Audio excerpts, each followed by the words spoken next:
All right, let's recap day 25. Started out great. Bit of a climb. I mean, it's a pretty steady climb out of Newfound Gap up to the top of the mountain. But it was fine. We were really looking forward to seeing Charles Bunyan. Heard so much about it. But right before we got there, the clouds all rolled in and they were there to stay for a while. So that was kind of a bummer, but whatever. That's going to happen on the AT, and if we really want to, we can come back someday. It's not that far from my home.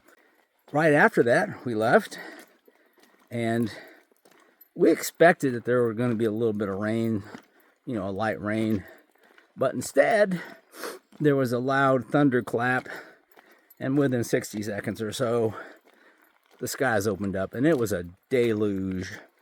A gully washer, if you will.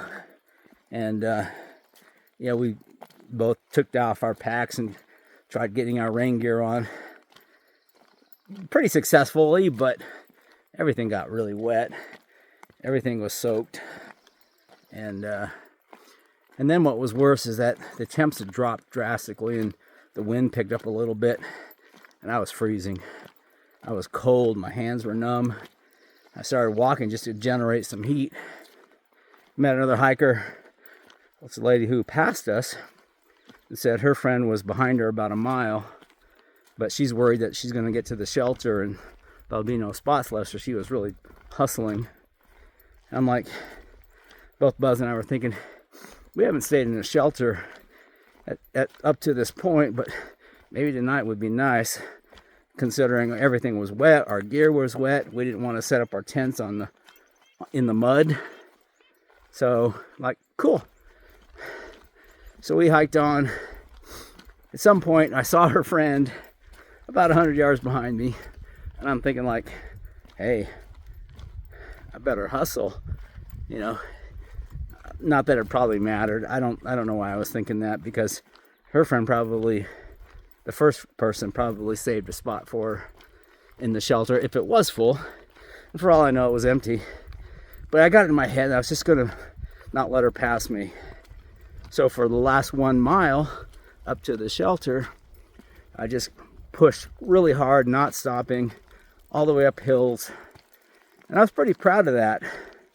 I'm like, I just took it as a personal goal. If nothing else, I'm going to meet this one person to the shelter. And it was silly, but it just kind of was driving me to go. But then I missed the sign for the shelter, and I went a half mile out of my way up the hill, and of course she got to the shelter before me. Oh well, failure. So when we got down there, Buzz was setting up his tent and saying, yeah, the shelter's full. Those 2 women were the last 2 to take the spots. So, cool, whatever. We set up our tents. And so, yeah, we're sitting up there setting up our tents. And down there was 12 people in the shelter. And they're all laughing and having a good time. And we're out there cold, wet, and miserable, setting up our tents, which is fine, but I can tell you that for me, it triggers me a little bit. It triggers a lifetime of not feeling one of the gang. And so, yeah, I'll get over it someday.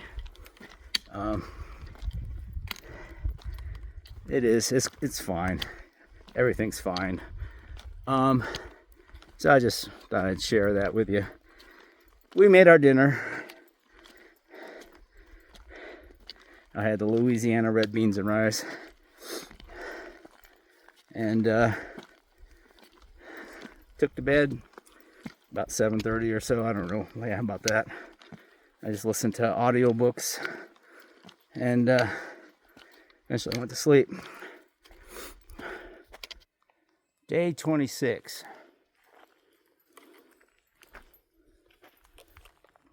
A drizzly, wet, misty morning. feel like this would be a good day to listen to Enya or maybe Led Zeppelin.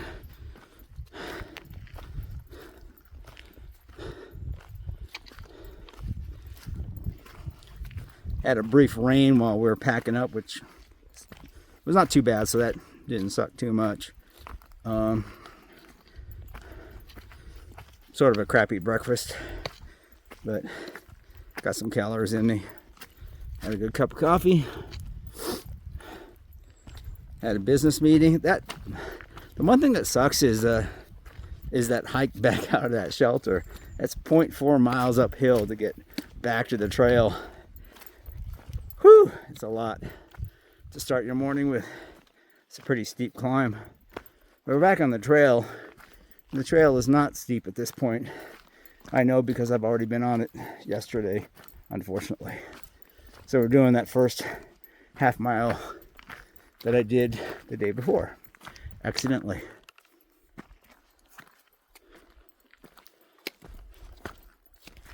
I don't know what kind of tree this is. It has interesting leaves, but every time I walk by and it's flowering like this, you get kind of hit with a fragrance. It's an interesting fragrance. It kind of reminds me of maybe a heavily perfumed girl smoking the devil's lettuce. A faint kind of weed smell. It's interesting. Anybody knows what plant this is?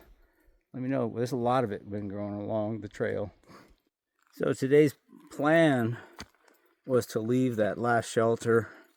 I don't know what it is anymore, and go to Pecks Corner Knob Shelter. And it's a pretty short hike. It's only like 6 miles. I think about 1,700 feet, which I can tell you a year ago would have seemed like a lot, but it's actually pretty short. So depending on the weather, we may stop there, take an easy day. I mean, then we'd probably be there by noon, certainly by 1 o'clock. Or we keep walking to the next shelter, which is another 7+ miles past that, which we could do, but it would be kind of a hard day. So wish there was something in between.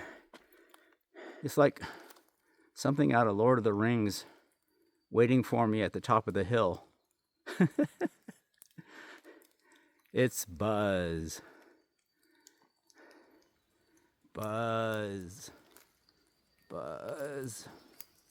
Buzz. Kind of looks like a character in the movie.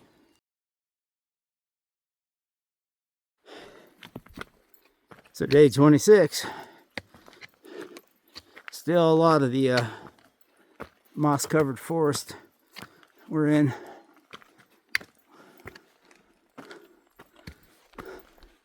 Yeah. Feel that. All right, so we're at a viewpoint. Apparently just cleared up a little bit. And you can see, what are we looking at way over there? It's just clouds low down in the... Oh, right. The white is, I actually thought they were buildings at first.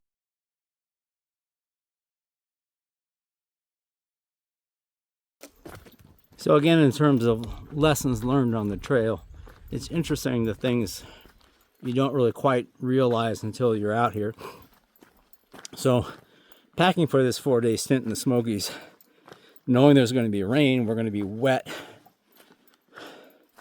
I packed some extra clothes. I packed a set of leggings, a shirt, extra socks.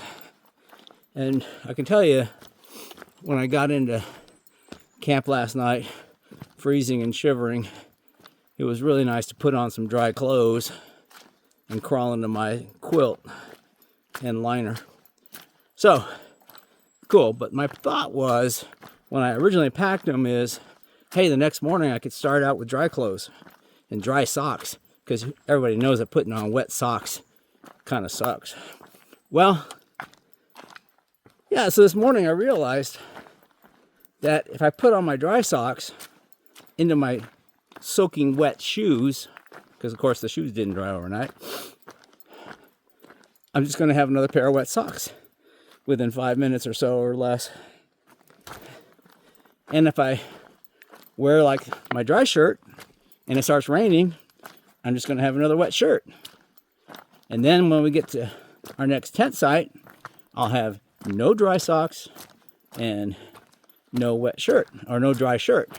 So yeah, what that means is you put on all your wet stuff again and save the dry stuff for basically your sleeping stuff.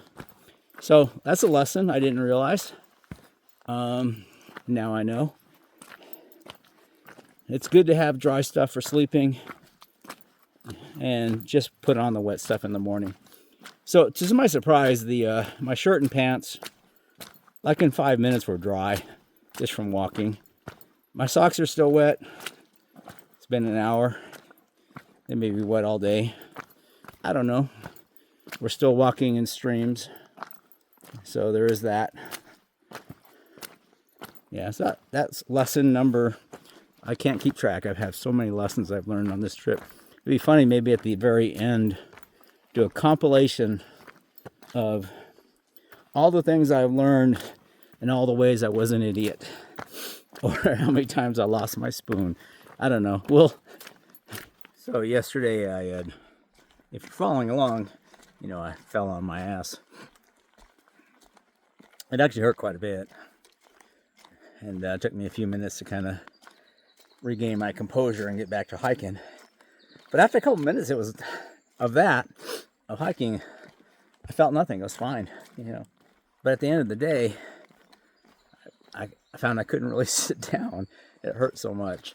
So I apparently bruised the hell out of it.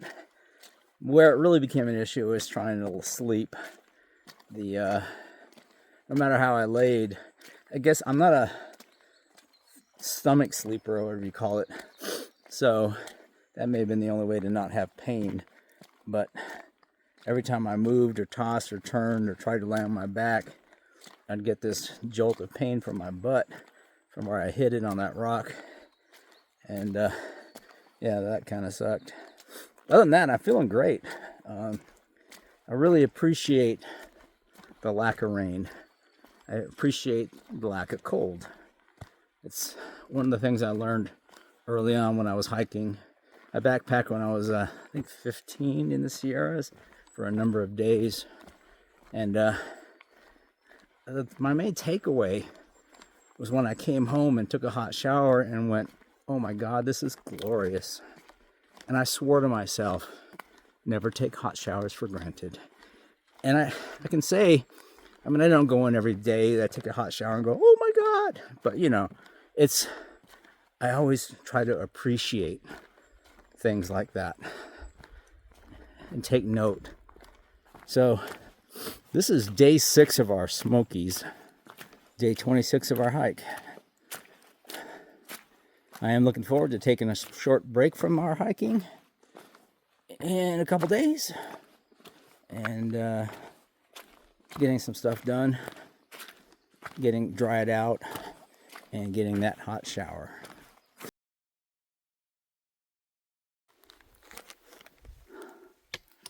It's like we're hiking to Mordor. Alright, so I'm thinking this isn't going to work well. It's going to be quite blurry through the plastic bag, but it's raining a lot and I don't want to take my phone out of the bag. So it's been pretty sketch. Standing on top of a mountain, holding 2 carbon fiber metal tip poles with my feet in a pool of water while lightning flashes around me and thunder is booming. It's probably not the best place to be, but I don't know where else to go right now until I get to the shelter, which is in a half mile. So we're drip drying our bags and anything else we have. We're in the shelter, and it's just right now me, Buzz, and I. There were some other people here, but they've hiked on to the next shelter, and so we don't know who's going to show up later today. It's pretty early, so it was a short day for us. We're rethinking our plans. We're going to probably do a pretty long day tomorrow, if we can. All right, so who are you? My name's Rick Zastavnik. And do you have a trail name? No, I don't. I'm just a lash, a long-ass section hiker. All right, and where are you headed to and from? I started at the Approach Trail at Amicalola Falls, and I'm headed just about 30 miles south of Irwin, Tennessee. Awesome. Did I ask you where you're from? No, You did.